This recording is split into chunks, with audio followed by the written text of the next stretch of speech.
Assalamualaikum warahmatullahi wabarakatuh. Perkenalkan, nama saya Laudi Fernis, NIM 17620028.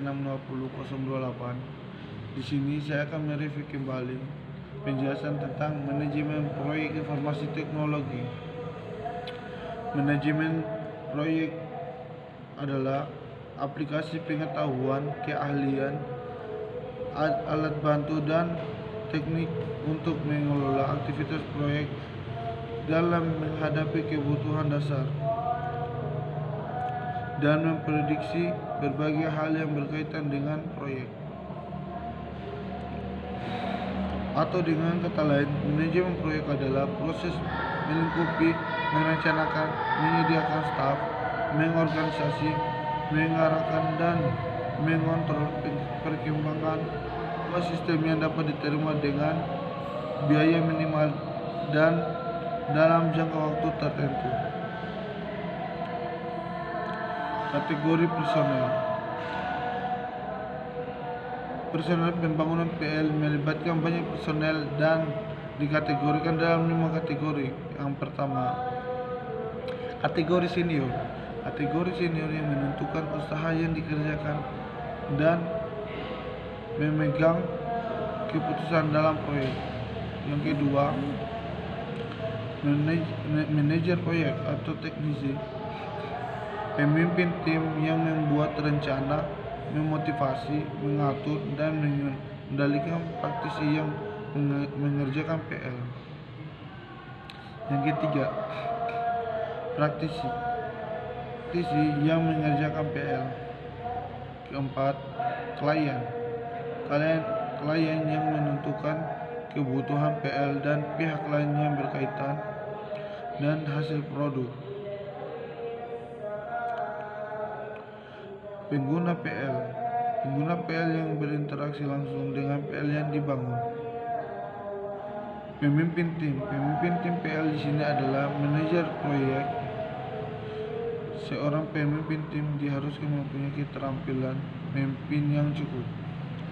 Seorang tidak menjadi pemimpin tim secara kebetulan, tapi sungguh-sungguh karena punya kemampuan secara personal oleh pemimpin tim.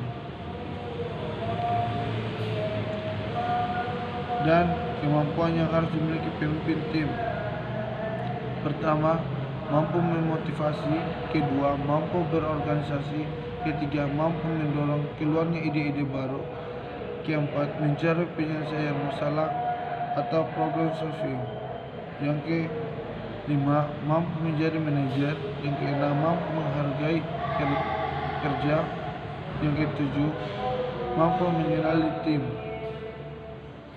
Masalah atau berkaitan dengan produk. Masalah, suatu yang menghambat tercapainya tujuan atau goal. Oleh karena itu, kita harus mengamati masalah pada awal dimulainya sebuah proyek. Ruang lingkup masalah. Konteks bagaimana PL yang dibangun dapat memenuhi sebuah sistem produk atau konteks bisnis yang besar, serta batasan apa yang ditentukan sebagai hasil dari konteks tersebut. Tujuan informasi. Objek data pelanggan, apa yang dihasilkan sebagai output dan perangkat lunak. Fungsi dan apa yang dilakukan oleh PL untuk mentransformasi input data menjadi output. Adakah ciri kerja khusus yang akan di project adalah urutan atau sementara aktivitas-aktivitas unik, kompleks, dan terkoneksi yang memiliki satu tujuan atau sasaran dan harus dilengkapi dengan waktu yang spesifik sesuai dengan anggaran dan sesuai dengan spesifikasi.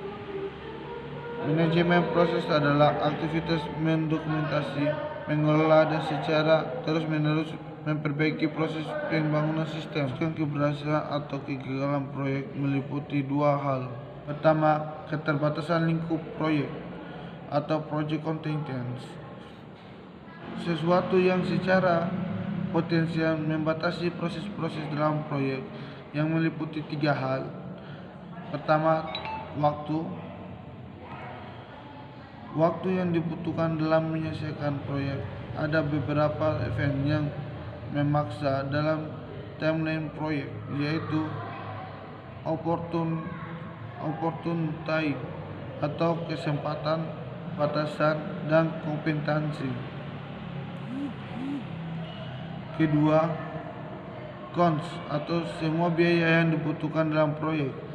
Semua sumber daya yang dibutuhkan untuk menyelesaikan proyek tergantung pada biaya. Pentingnya manajer proyek di sini adalah melakukan estimasi. Setelah itu adalah memonitor semua limitasi ini supaya proyek aman. Kedua, cons semua biaya yang dibutuhkan dalam proyek. Semua sumber daya yang dibutuhkan untuk menyelesaikan proyek tergantung pada biaya. Pentingnya manajer proyek di sini adalah melakukan estimasi. Setelah itu adalah memonitor semua limitasi ini supaya proyek aman. Ketiga, quality semua hal yang dikerjakan dalam proyek harus menghasilkan sistem pada waktu dalam budget yang ditentukan, namun tetap dalam kualitas terbaik yang dapat dicapai.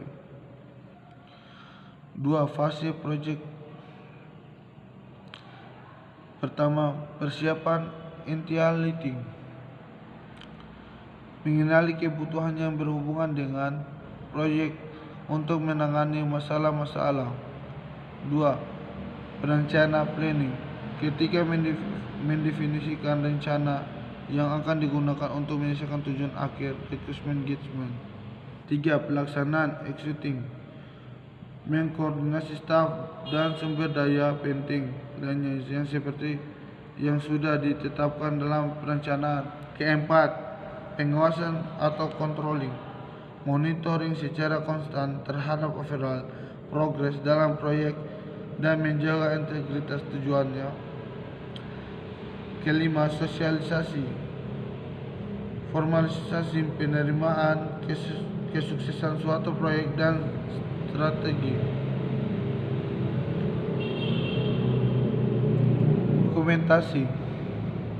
Dokumentasi perlu di dalam proyek.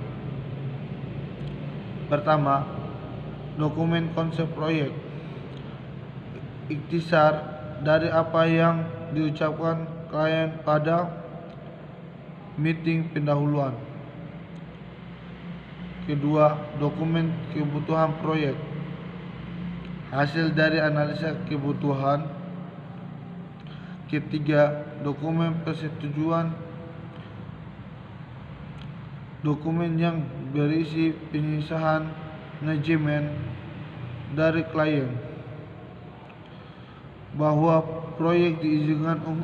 Ketiga, dokumen persetujuan atau validasi, dokumen yang berisi pengesahan manajemen dari klien bahwa proyek diizinkan untuk mengalokasikan sumber daya. Keempat, dokumen lengkap proyek, kandungan proyek yang berhubungan dengan proyek seperti project members, proyek sponsors, dan lain-lain. Keenam, dokumen perencanaan proyek, detail yang menunjukkan strategi untuk dapat menyelesaikan proyek. Outline-nya bisa berupa tahapan-tahapan, fase, dan langkah demi langkah.